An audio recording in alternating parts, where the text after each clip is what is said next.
Assalamualaikum anak-anak, kenalkan nama aku Kak Bella. Hai, apa kabar kalian semua? Cari tempat yang rileks, nyaman, makanan yang asyik, minuman yang enak. Yuk kakak ceritakan tentang kisah Nabi Soleh dan kaumnya, kaum Samud. Sudahkah kalian pernah mendengar kaum Samud? Kalau belum, yuk kakak ceritakan.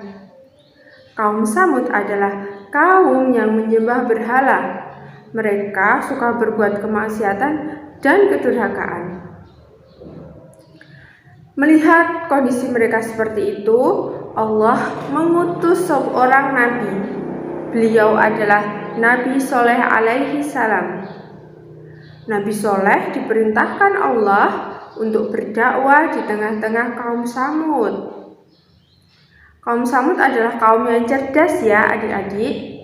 Mereka pandai bercocok tanam, pandai berkebun, pandai berniaga, sehingga mereka adalah termasuk kaum yang sukses dalam urusan duniawi. Tetapi kaum Samud tidak mengenal Allah. Mereka menyembah berhala. Sedangkan semua kesuksesan yang mereka dapat, mereka tidak anggap itu pemberian dari Tuhan. Mereka menganggap itu adalah pemberian dari hasil kerja keras mereka sendiri. Padahal itu salah. Salah ya kawan-kawan. Semua yang diberikan kepada kita itu adalah atas karunia Allah SWT.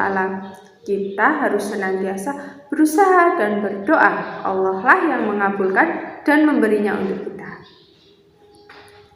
Selanjutnya, Nabi Soleh tanpa lelah dan gigih selalu mengingatkan kaum Samud untuk beriman kepada Allah, mengajak mereka supaya mereka mau beriman kepada Allah. Jangan beriman kepada berhala, karena berhala itu benda mati, tidak bisa hidup. Mereka hanya akan menyusahkan kita, tidak bisa menolong kita. Mendengar dakwahnya Nabi Soleh, kaum Samud marah. Mereka mengira kalau Nabi Soleh itu hanya membual dan berbohong. Apa? Tuhan, Allah, aku tidak pernah mendengar nama itu. Siapa dia? Emang bisa apa dia? Gitu kata kaum Samud. Tanpa putus asa, Nabi Soleh terus berdakwah untuk mereka. Siang malam setiap hari. Suatu ketika, bagian dari kaum Samud mulai jenuh. Mereka mulai penasaran dengan Tuhan Nabi Soleh. Suatu hari mereka mendatangi Nabi Soleh. Hai Soleh, kalau memang Tuhanmu itu Tuhan yang berkuasa, tunjukkan kekuasaannya pada kami. Soleh pun mengiyakan tantangan kaum Samud. Itu adalah kesempatan besar untuknya memperlihatkan betapa kuasanya Tuhan Allah Subhanahu wa Ta'ala. Beberapa hari kemudian, mereka diutus oleh Nabi Soleh untuk berkumpul di bawah kaki gunung. Di sana, Nabi Soleh ingin menunjukkan mukjizat yang Allah berikan kepadanya. Para warga kaum Samud penasaran. Mereka berbisik dan bahkan menertawakan Soleh. Apa yang akan dilakukan Soleh di bawah gunung batu yang gersang ini? Nabi Soleh seketika mengangkat tangannya, memohon kepada Allah supaya Allah menunjukkan mukjizatnya. Tak perlu waktu lama, sebuah batu yang besar tiba-tiba terbelah. Dari dalam batu tersebut keluarlah seekor unta betina yang besar, bagus perawakannya, gemuk tubuhnya. Semua kaum Samud terheran-heran, dari mana datangnya unta tersebut? Mana ada batu yang di dalamnya ada untanya. Kemudian Nabi Soleh memberi pengumuman, ini adalah unta yang membawa keberkahan. Allah lah yang memberikan kepada kami. Kalian bisa memerah susu dari unta ini setiap hari. Tapi ingat, jangan pernah menganiaya unta tersebut.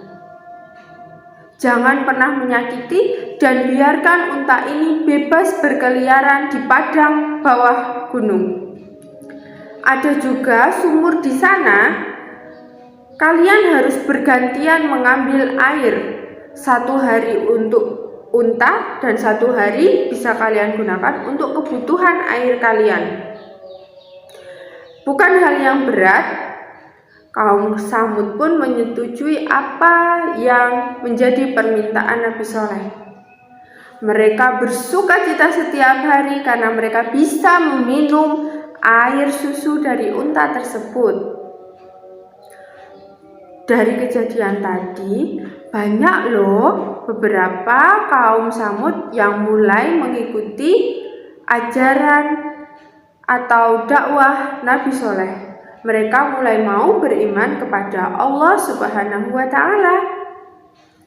Tetapi banyak juga di antara kaum Samud yang semakin iri. Hatinya semakin meledak-ledak melihat banyak beberapa kaum dari mereka mengikuti ajakan dakwah dari Nabi Soleh. Mereka pun berencana untuk membunuh unta betina yang membawa banyak keberkahan itu. Tak perlu waktu lama, mereka mengadakan sayembara. Barang siapa yang bisa membunuh unta tersebut akan mendapatkan hadiah yang besar. Hasil panen, uang, perhiasan, banyak. Akhirnya daftarlah 2 orang pemuda. Pemuda itu tertarik dengan hadiah yang akan didapat. Setelah disepakati, pemuda tersebut mulai memperhatikan gerak-gerik unta betina. Setiap hari mereka amati, mereka pelajari. Saat harinya sudah tiba, mereka sudah mempersiapkan peralatan untuk membunuh unta tersebut. Anak panah, pedang, tali mereka siapkan untuk perlengkapan membunuh unta tadi.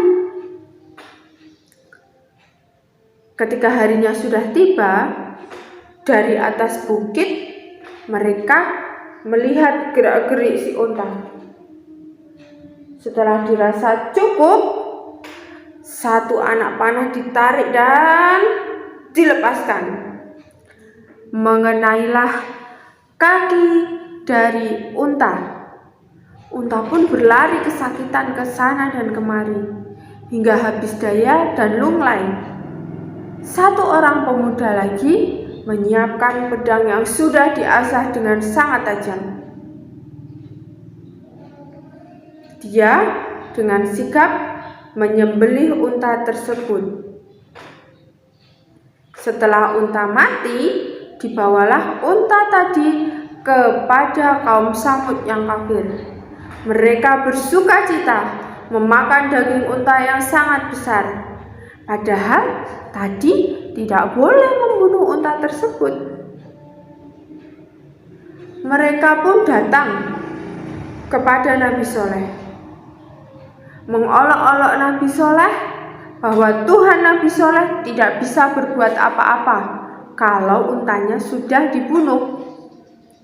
Nabi Soleh mengingatkan kepada mereka, jangan kalian bersenang-senang. Selama 3 hari kalian mungkin akan mendapatkan kenikmatan, tetapi setelah itu Allah akan menurunkan murka kepada kalian. Maka bersegeralah untuk memohon ampunan kepada Allah. Kaum Samud tidak menghiraukan ajakan Nabi Soleh alaihi salam. Waktu yang dijanjikan pun tiba. Setelah 3 hari mereka selesai bersenang-senang, Allah menurunkan petir yang menggelegar, membelah angkasa. Semua orang takut akan itu. Petir-petir itu menyambar gunung-gunung yang penuh bebatuan. Terjadilah hujan batu yang bisa menghancurkan segalanya. Rumah, hewan ternak, bahkan nyawa-nyawa dari kaum Samud yang ingkar pun ikut dihabisi oleh petir-petir tersebut. Dan beberapa dari orang yang beriman kepada Nabi Soleh dan mau beriman kepada Allah pun bersembunyi menyelamatkan diri. Akhirnya mereka selamat. Tidak ada kaum Samud yang bisa diselamatkan. Mereka semua luluh lantah dengan tanah. Baiklah adik-adik, itu tadi cerita tentang kisah Nabi Soleh dan kaum Samud. Semoga kita bisa mendapat ibrah dari cerita tadi. Barakallahu fiik. Wassalamualaikum warahmatullahi wabarakatuh.